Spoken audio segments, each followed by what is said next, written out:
Welcome to Veterans Chronicles. I'm Greg Columbus. Today, we're going to do something a little bit different. Normally, of course, we share with you a veteran's story of service in their own words. Today, we're going to be talking about the importance of veterans getting their story down, whether it's on paper or in a recording. My guest in this edition is Monica Mohindra. She is director of the Veterans History Project at the Library of Congress. As we approach Memorial Day, Monica joins me to discuss the importance of every veteran taking the time to write or tell their stories of service to our nation. Over the course of our conversation, you'll also hear why Monica is passionate about veterans history, her family's history of service, the work of the Veterans History Project, a specific group of veterans she is very interested in getting more oral histories from, and much more. And Monica, thank you very much for being with us. Thank you so much for having me. Well, first of all, congratulations. This is a relatively recent appointment to be the director of the Veterans History Project at the Library of Congress. So tell us what this job means to you. Well, first, it's an incredible honor.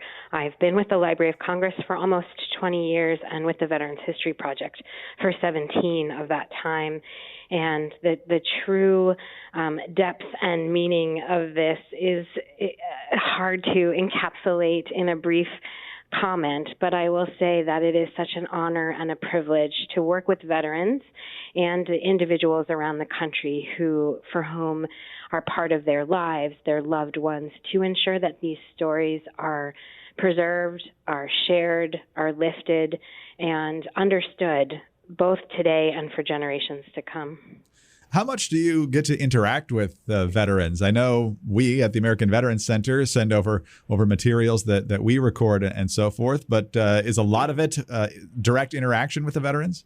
Actually, it's not as much direct interaction with veterans as I might enjoy, because part of our job is really to ensure that individuals and organizations around the country work with the veterans in their lives and in their communities. As you know, in the work that you do, it's a rare U.S. military service member who's going to stand up and say, please come listen to this story. I have to tell you about my experience. That's just not the way it goes typically.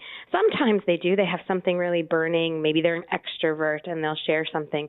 But in general, it takes connecting with folks in their lives to sit down and offer this moment, this seriousness of purpose. It's not, a fish tale to be told at a bar. There's no, kind of entertainment value here. It's truly about the seriousness of purpose for preserving this story, for posterity, for the benefit of the nation. And so our work really is to help individuals and organizations have the perspective that they need and the tips and tools to be able to accomplish that moment, because that's just the beginning. You have the conversation, and that's a huge benefit to the individual who helps record the interview or helps put together the personal narrative, and that veteran who's in that moment with them. But then the ripple effect, the impact is really ongoing. And so my work, to get back to your question, is really at that level, helping people connect to that idea of, okay, I'm going to be having a family reunion this summer, and I need to think about how I can set aside some time for this seriousness of purpose. So I'm here to come up with those types of ideas and work with the staff here on the communication side to make that happen. So that's really more of who I get to interact with on a daily basis, which is also an honor to connect with those people who are going to reach out to the veterans in their lives. Well, Monica, let's talk a little bit about the background here, both for you and for the Veterans History Project. First of all, I don't know that you're a veteran, but I know there's a lot of veterans in your family. So talk about their service and what that's meant to you. Yeah. So unfortunately, my grandfather on my maternal side did serve in the U.S. military, and I know very little about his service. I did have the foresight as a young child to record him singing and whistling and those kinds of things around the house. And I'm so glad I did that on one of those old, cassette recorders. Yeah. But I didn't ask him about his service, and he's passed away. My husband served in the U.S. Navy, and his father before him, and both his grandfathers. And their service and seeing that family legacy and family connection has just been deeply, deeply moving and meaningful to me. And so being married to a veteran, were you married while he was active? No, we were planning our wedding. No, I wasn't. We weren't married yet, but definitely planning a life together and thinking about the impact of his service, whether he would stay in the service at that point. So I did get to experience some of the community feeling of being part of that service experience, that service-connected experience. You mentioned you've been with the Veterans History Project for 17 years. That's most of it. It's about 22 years old at this point. We've talked a little bit about why you're passionate about the job, but what excites you most every day about it? The opportunity and the ability and the potential to help individuals and organizations around the country energize these personal narratives to understand our collective history, that sense of what it means to be an American as shaped by this military service, these moments of conflict, and what that impact has on our communities through telling these individual stories, what it felt like to each independent veteran, what it smelled like, how they kept in touch with their families, how they grew or changed from their experience. There's so much power in that narrative arc and in how it impacts that one individual and then their community. And it's just exciting to come to work every day and be adjacent to that and be part of bringing that forward for everyone in the country. Tell us a little bit about the history of the Veterans History Project. It started in 2000, and for those who remember that time, there was an explosion in oral histories in the 90s, whether it was Tom Brokaw's book about the Greatest Generation or the movie Saving Private Ryan. There was the push for the World War II memorial.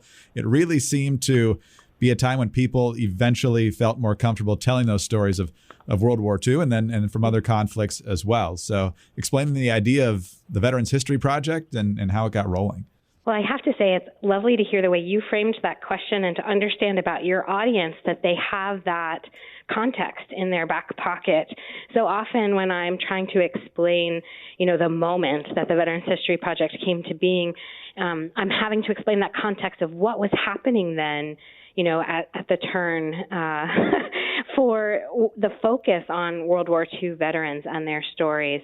And there was this fantastic idea, this energy all around the country at the same time to make sure that these stories were not lost to actuarial realities and not lost to people's fears about coming forward with their own independent feelings about it. So the project was started by Congress in October of 2000 through unanimous legislation that was signed into law by then President Bill Clinton.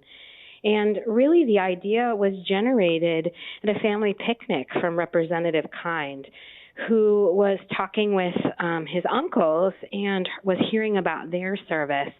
And, you cast your mind's eye back to, 1999. And like you just said, oral history was kind of exploding onto the scene. Folks then also had something ubiquitously in their hall closet, the camcorder. And he had this realization that his own sons were too young to really potentially appreciate this moment where they were hearing about their family member's service.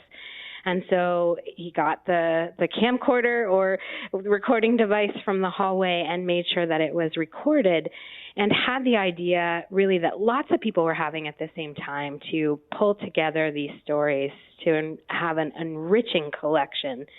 And what makes the Veterans History Project different is his idea, and then everyone who signed on to it, was to specifically have it at the Library of Congress.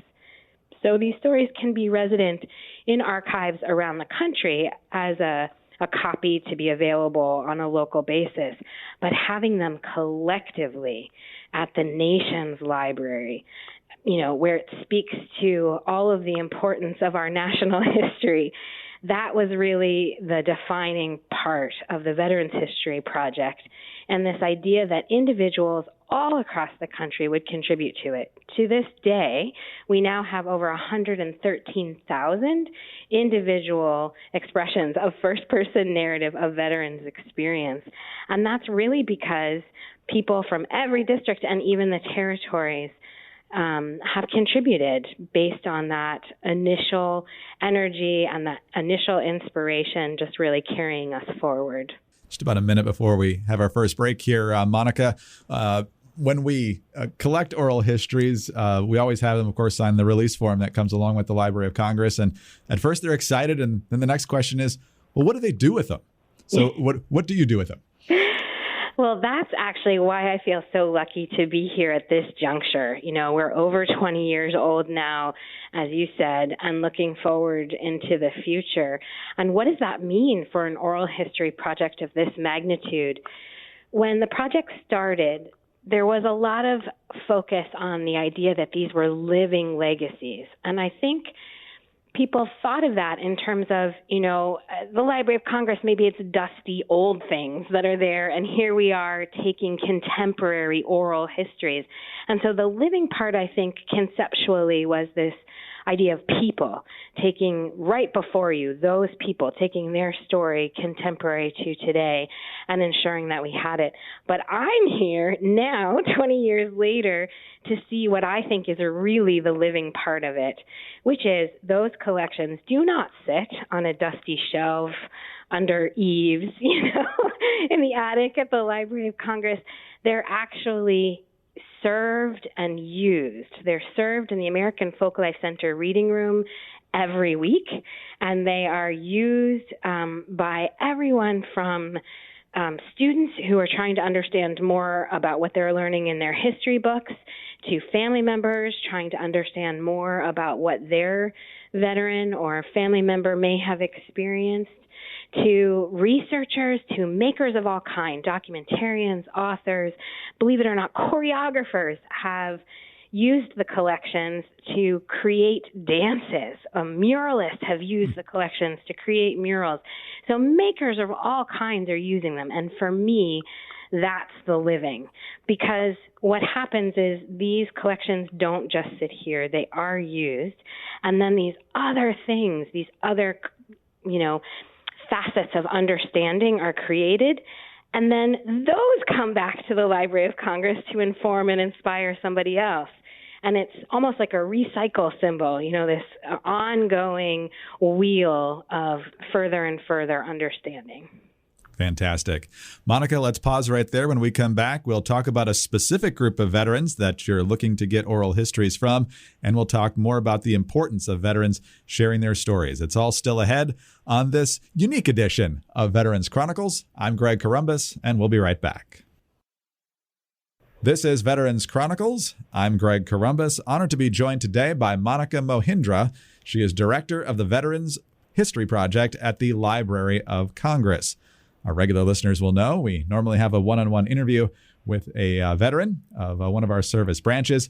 But today, as we approach Memorial Day, we're talking about the importance of everyone who has served, making their story known. And we'll talk about that in more detail in just a moment. But Monica, one of the other reasons that we're talking today is because there is a group of veterans that need to tell their story more. It's not a branch that we think about a lot when it comes to military conflicts and so forth, but it needs to be told. And that's the Commissioned Corps of the U.S. Public Health Service. So explain what they do and why you're looking for their stories right now. We're looking for those stories of folks who served in what can be thought of as the 7th branch, uniformed service, as you just described, of the United States Public Health Corps, and those who served in other branches that were supporting public health initiatives. And the reason is because it is a little known aspect of service, except for those who served under those circumstances and perhaps their family members, but maybe not even their family members, We have a few fantastic collections within the archive at the Library of Congress Veterans History Project, including veterans who served for the Air Force and were part of, for instance, Operation Tomodachi, which 24,000 U.S. service members supported, and that was to provide relief and aid in a public health emergency around an earthquake in Japan in 2011. And it was a really big deal and a really big operation, and not something that you hear about every day. A lot of the work of the Commissioned Corps and other branches that serve during public health emergencies goes a little under-recognized. In fact, veterans who served during the Loma Prieta earthquake in San Francisco were so aware that this type of service goes a little under-recognized that they actually started collecting oral histories related to the service of veterans who went before them, who also supported relief for earthquakes in California. A lot of that service happens, some of it you may have heard of around the recent pandemic. There were ships stationed in California and in New York. Members of different branches were used to help do testing and help do inoculation. And the other types of places you may have heard of it kind of in the back of your mind would be in relief for September 11th and other national crises like this. Their stories of service are just as unique and impactful as the national emergencies that spawned that type of service. And so it's important that as we look to gather the full spectrum of what it means to be a veteran of U.S. service, that we also capture these stories. Another part of it that I find really interesting is it is one of the few ways in which our military is visible in our communities, supporting us directly. That doesn't always reconcile with, I think, the national imagination of what happens with the military. A lot of the service that happens through the U.S. Public Health Service does happen around the world. For instance, as I mentioned, that earthquake, or for the Ebola virus, or for other pandemics. But much of it also happens in response to earthquakes, hurricanes, and other kinds of disasters here in the United States. Monica, just another minute before we go to break here. So folks are hearing you, whether they are veterans of the Commissioned Corps of the U.S. Public Health Service or another branch, and they're thinking, okay, I do want to submit my written or oral history, or their family members are thinking this would be a great idea. How do they do that? Oh, well, I would love them to visit our website, www.loc.gov, as in government, /vets, VETS, as in veterans.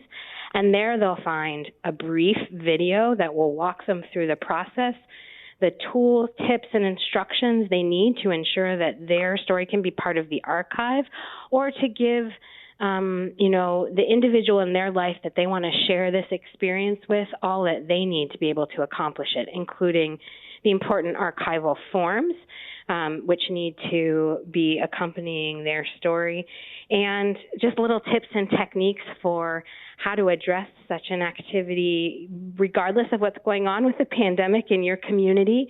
There's materials there for how to conduct an interview inside, how to conduct an interview outside, all within the parameters of public health, depending on what's going on in your community. So that's really a great first place to start. Take a look at the existing collections we have. There are thousands of hours of audio available, like over 9,000, and same for video of veterans who have already shared their story. There's photographs, letters, memoirs, journals, diaries. It can be really helpful and inspiring to see how another veteran or another person's family member has shared their experience and their story. So I would really recommend you start there. Monica, let's take one more break. When we come back, the rest of my conversation with Monica Mohindra, director of the Veterans History Project at the Library of Congress. I'm Greg Corombos, and when we come back, we'll talk about the importance, again, of getting every veteran's story and how to do that, especially when these humble heroes are reluctant to do so. We'll be right back. This is Veterans Chronicles. I'm Greg Corombos. As you've probably noticed by now, we're taking a slight deviation from our normal format.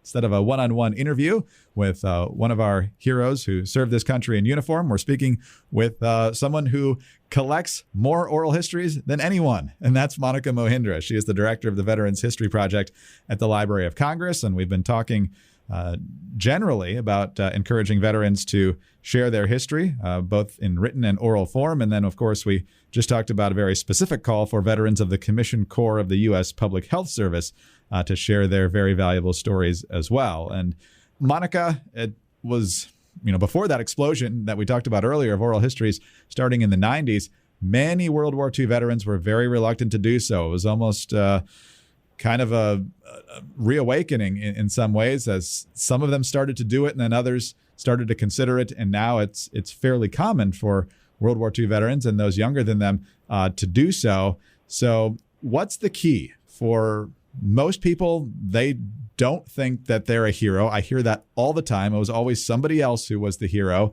They always believe that their story isn't worth telling. And I try to tell them all the time that that's not the case.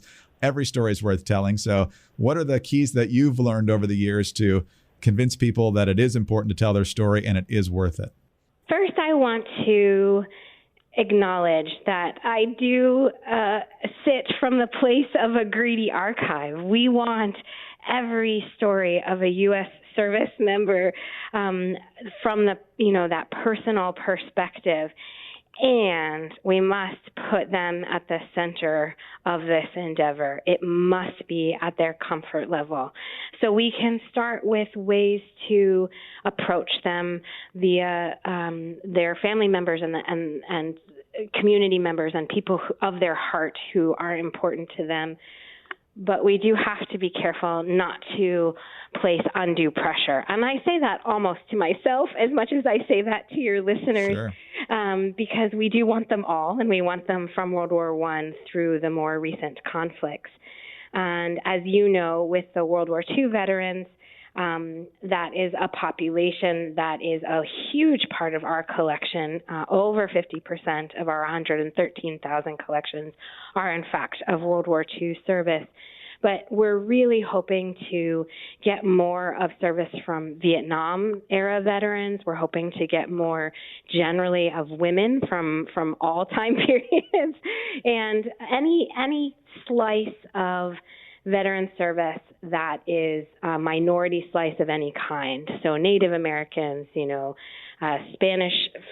Spanish-speaking American veterans, all of those slices of minority experience are very important for us to focus on and ensure that we have that full spectrum of service experience as part of the archive.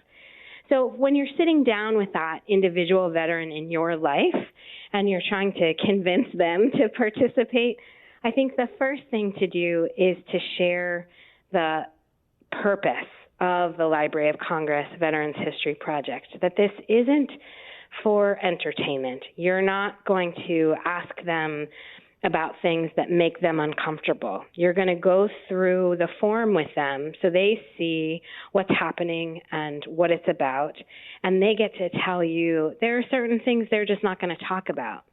Another thing I think is particularly important, particularly for our more senior veterans, Korean War, World War II, is to understand that you're not going to put them on the spot about particular place names, particular dates, particular battles. Those things may have changed over time, or their specific memories of those things may have changed. The Veterans History Project is about the individual first-person experience, more about the human scale of conflict and service and less about what you would find in a military history.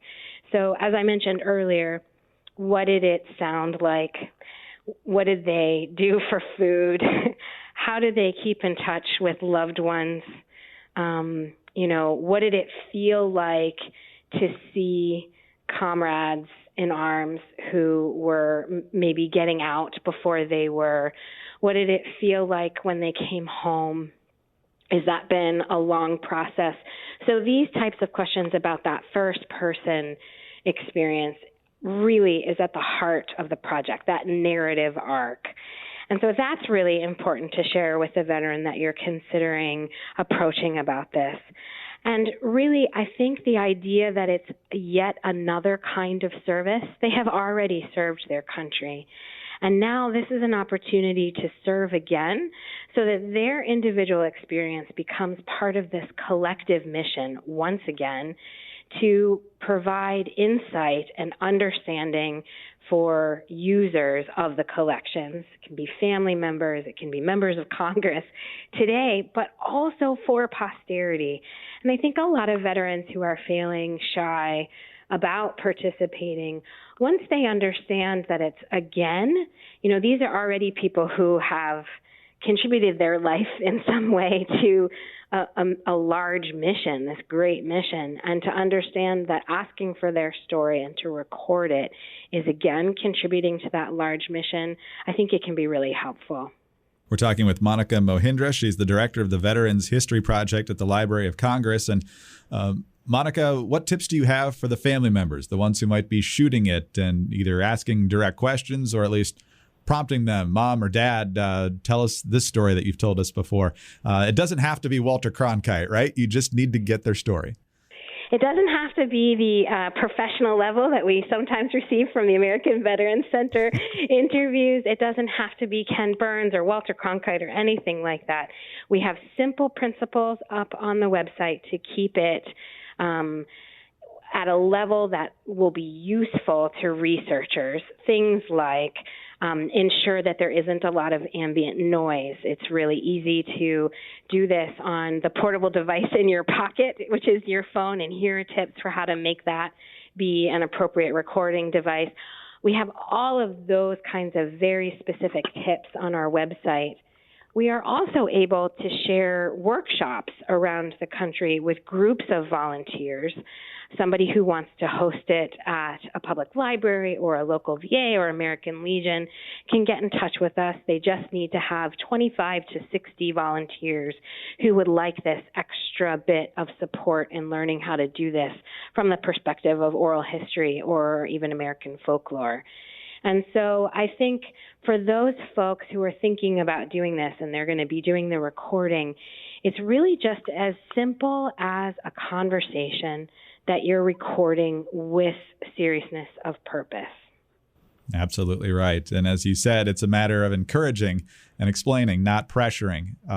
You certainly don't want them to be doing it under duress. And as we've said, Monica, every story matters. I have talked with folks who are in combat. I've talked with people who built roads or did any number of things that didn't involve combat, and the stories are just as important and just as compelling. I'm sure over 17 years you've come across a story or two or maybe more that really stick in your mind and are most memorable for you. Is there anything that immediately comes to mind when you think about the stories and how impactful they are? That's such a Sophie's Choice question that I face all the time. There's no wrong answer here. I love all our veterans. I truly do. They just sort of become part of your, the air you breathe and your consciousness. I think the first thing that sticks out to me when people ask me this question is actually a quote, not from a veteran at all, but one that really resonates, particularly this time of year, which is that great Maya Angelou quote, "There is no greater agony than bearing an untold story inside you."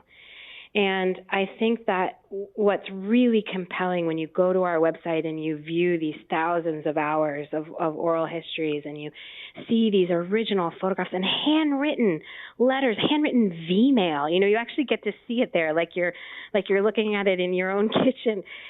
I think what really strikes me about it, particularly now that we have such a corpus of it, is how many of these stories speak to each other and speak to the experience of veterans now around the country, and that these stories are no longer burdening someone.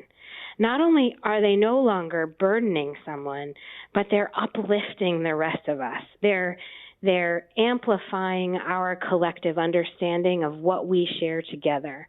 And I think this Memorial Day season, as we're all thinking about the summer ahead of us and what picnics we're going to have, what family reunions, if we're lucky enough to get away with family somewhere in a cabin and unplug, take with you a tablet that's got a few of these, queued up and ready to go. Talk with your family members. Let these stories become part of your life and your understanding of what we all share. Monica, I've mentioned a couple times in passing that these histories can be shared in oral or written form. Do you have a preference, or is either fine? Always at the veteran's decision. So you might remember that when the project started, it was in fact the Veterans Oral History Project. But even the originating legislation spoke to memoirs, journals, diaries, original letters, and original photographs. So we have what we consider sort of the minimum buckets of participation to begin a Veterans History Project collection in the archive at the American Folklife Center at the Library of Congress. And that there's 3 minimum buckets. It's 10 or more original photographs or letters that tell that narrative arc of the veteran's experience, 20 pages or more of memoir, journal, or diary, again, original, unpublished, or 30 minutes or more. That's the minimum. The minimum is 30 minutes of an oral history interview that's recorded either on audio or video. And each one of those minimum buckets to begin, and notice I say begin, an oral history collection or a first-person narrative collection with the Veterans History Project. The begin part is you can start there. Maybe you have a family reunion this year and you get Aunt Millie to tell her story of serving in the Korean War. And she does the interview. And then she comes across, over the winter, she's getting stuff out for the holidays, and she comes across letters. She could then submit those letters later. So it's just the beginning, are those minimum buckets, but that's how you start a collection. That's good advice. And then in terms of submitting, those details are also at loc.gov/vets. Is that correct? That's correct. And we have a paper, a hard copy field kit, which a lot of veterans and family members and friends prefer to have because it's a nice little handy folder. You can always request one of those as well or download it off the website.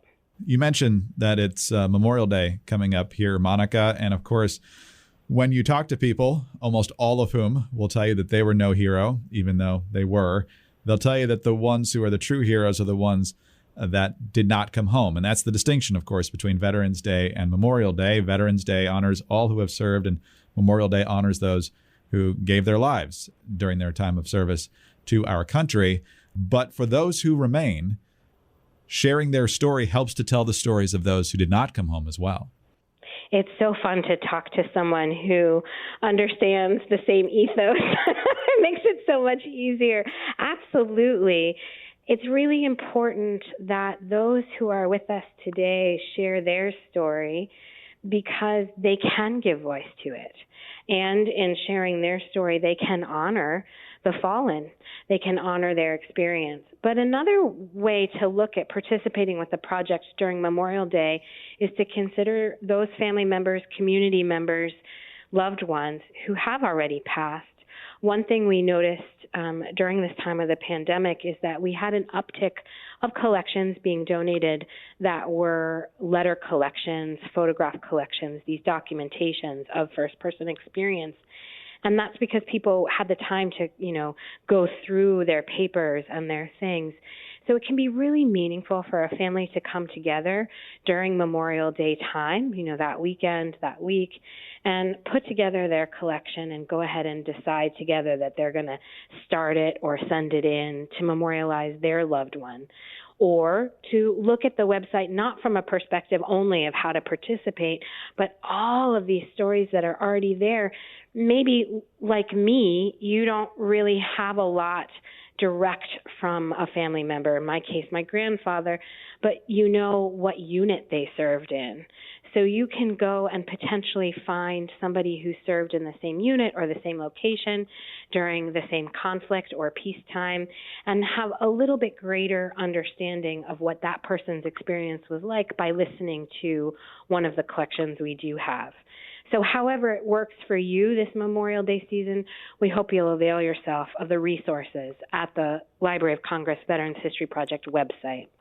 And once again, that website is LOC for Library of Congress, loc.gov/vets.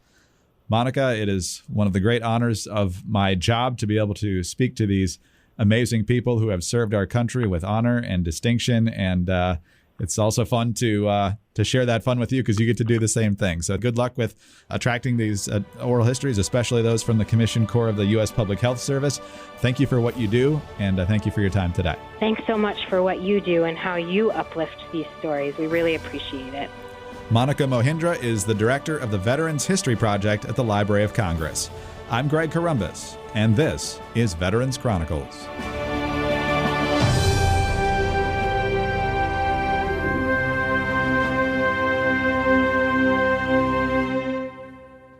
Hi, this is Greg Corombos, and thanks for listening to Veterans Chronicles, a presentation of the American Veterans Center. For more information, please visit AmericanVeteransCenter.org. You can also follow the American Veterans Center on Facebook, and on Twitter, we're at AVC Update. Subscribe to the American Veterans Center YouTube channel for full oral histories and special features. And of course, please subscribe to the Veterans Chronicles podcast wherever you get your podcasts. Thanks again for listening, and please join us next time for Veterans Chronicles.